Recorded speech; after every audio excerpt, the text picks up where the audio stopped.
Hey guys, Chandler here, and I wanted to take a minute to show you guys how crocodiles hunt in the wild. It's gonna be a really cool episode. Let's get into it.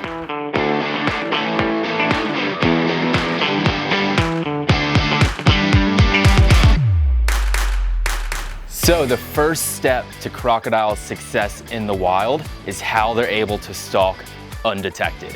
You can see along their back they have these things called scutes. Now what those do is they create currents and countercurrents which cancel each other out. So a 15-foot crocodile can move through knee-deep water without even making a ripple. Now what that does is it allows them to get right up close to the water's edge and wait for something like a wallaby or a bird to come down really close for a drink of water, and then all of a sudden they'll strike from the water's edge. When a crocodile decides to put on a strike, they get all their power from their tail and they're able to strike from the tip of their nose to the base of their tail. Now for a big crocodile, that's about 4 or 5 meters back from the water's edge. Another amazing thing about crocodiles is that they have these little vibration sensors called integumentary sense organs that pick up on vibrations around the water's edge. So when you see us in the Crocoseum, you'll see us stomping around and stepping, and by doing that, crocodiles can detect our exact location based on those vibrations. You can see as crocodiles move through that crystal clear water, they can move by bottom walking, which is a tactic they use where they walk on the bottom of the pond, as the name implies. Now you can also see in deeper, more open water, they also get all that power from their tail and they can swim at the cruising speed of a dolphin.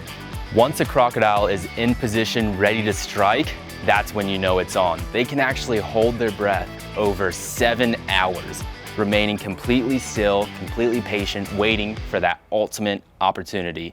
Another tactic crocodiles will use when they decide to put on a hit for food is called a tail walk. They'll plant their feet on the bottom, wait for the exact right moment, and then use their tail to come straight up out of the water. They have the strongest jaw pressure of any animal on planet Earth. It's over 3,000 pounds per square inch jaw pressure. To give you an idea, that's more pressure than those machines that squash up your cars into a cube at the recycling plant, more pressure than that. Now here at Australia Zoo, our tactics are quite unique. You can see us down by the water's edge getting crocodiles really excited for food and putting on those big strikes because it's good for them.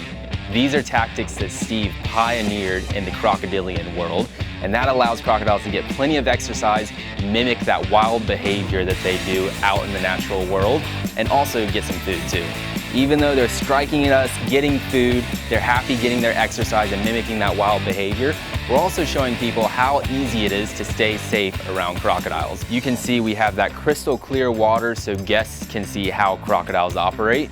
However, we also have a more murky water pond that the crocodiles absolutely love. Now, this is an idea that Steve pioneered for an environment to keep crocodiles where they are just as happy as can be. Now, because the water is murky, you have no idea where a crocodile is until they pop up to have a look at you on the surface of the water. And even then, it's only their eyes, their ears, and their nose that are exposed in an area about this big. We just love crocodiles here at Australia Zoo if you haven't noticed. And we want our guests to experience just how amazing these animals are. They've been around since the dinosaurs and are still on the planet today. We have the world's largest living reptile right in our backyard here at Australia, and it's something to be proud of. Even if you don't love crocodiles, we hope that you can appreciate them from experiencing them right here at Australia Zoo or through our YouTube channel because they are awesome animals and we just love them.